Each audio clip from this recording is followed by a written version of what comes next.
هنكمل بقى دلوقتي الشرح الخاص بالبوكس ليست، وهنبدأ عن طريق ان احنا هنخش على الكومبوننتس فولدر وهنضيف فولدر جديد وهنسميه بوكس، وهنبدأ نضيف برضو التو ليستس بتوعنا، السمول ليست الخاصة بالبوكس والسمول ليست ايتم واللارج ليست ايتم دوت جي اس اكس.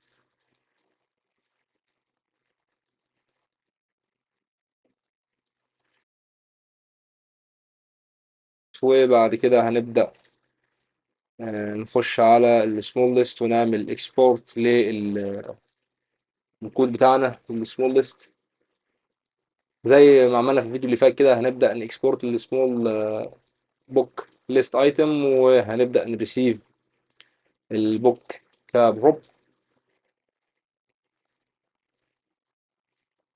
نبدأ نريتيرن ال HTML كود بتاعنا اللي هنعرض فيه بيانات البوكس. هنستقبل البوك كبروب فوق، وهنبدأ نعمل له دي ستراكشرنج، او نبدأ نعمل الداتا بتاعت البوك، نبدأ نعملها دي ستراكشرنج، ونبدأ نرندر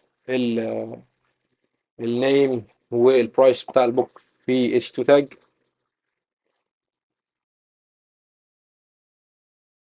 وهنبدأ نعمل اكسبورت لل large list item او large book list item، وهنبدأ نعمل برضو هنستقبل البوك كبروب، ونبدأ نريتيرن ال HTML tags بتوعنا.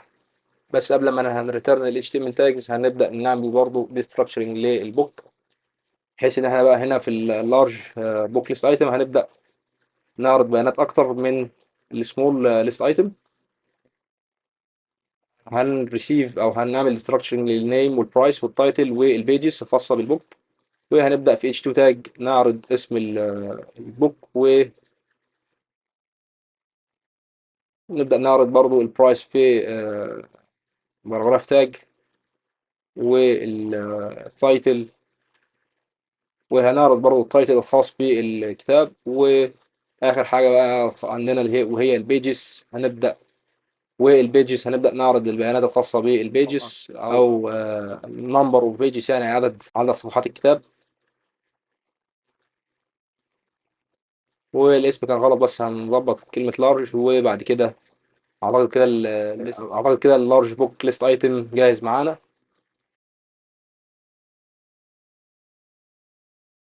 هنروح بقى على الاب جي اس ونبدا نعمل هاشنج للريجولار ليست اللي عندنا هنا، ناخد منها نسخه كوبي ونهيش الليسته اللي فوق. وهنعرض تحت في السورس نيم دلوقتي عندنا اللي هو البوك. لو انتوا فاكرين طبعا زي ما قلنا في الفيديو اللي فات، ان احنا في الجزء الخاص بالدي ستراكشرنج بنستقبل السورس نيم بشكل دايناميك. فالسورس نيم دلوقتي عندنا هو البوك.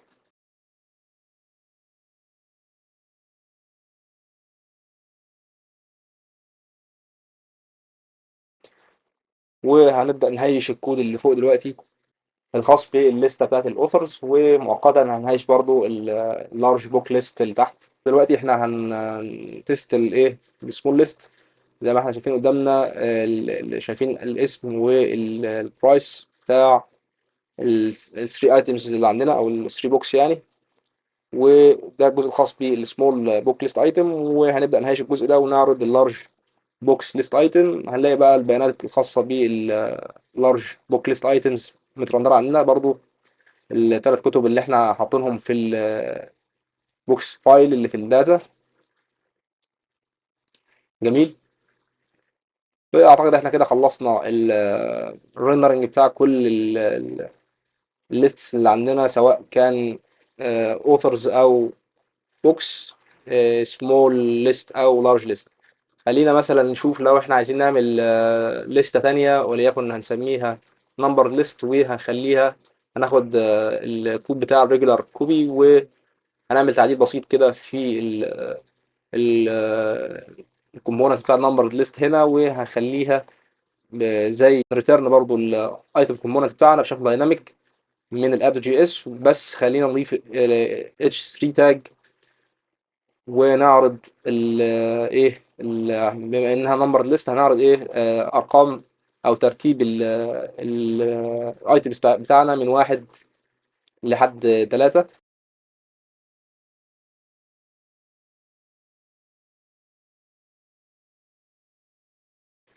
زي ما احنا شايفين قدامنا دلوقتي، نلاقي الثلاث كتب معروضين في اللارج ليست بالترتيب. وده زي ما قلنا ميزة انك تستخدم ريوزابل كومبوننتس، تعرف تعدل براحتك وتعرف تضيف مختلف البيانات، وتعرف تكستمايز الحاجة على حسب ما انت على حسب احتياجك يعني، وتقدر تمنتين كل شيء بسلاسة يعني. حلو. وخلينا كده نبص بصة سريعة على الاوثر هنا، بدل ما هي ريجولار هنخليها نمبرد، ولكن خاصة بالاوثرز مش بالبوكس. وهنلاقي نفس الريزلت، كل شيء كنمبرد ليست ظهر عندنا الثري ايتمز بتوعنا بشكل دايناميك، كل شيء مرن، كل شيء سهل. وان شاء الله اشوفكم بقى في الفيديو الجاي، وهنتكلم عن المودلز فيه باذن الله.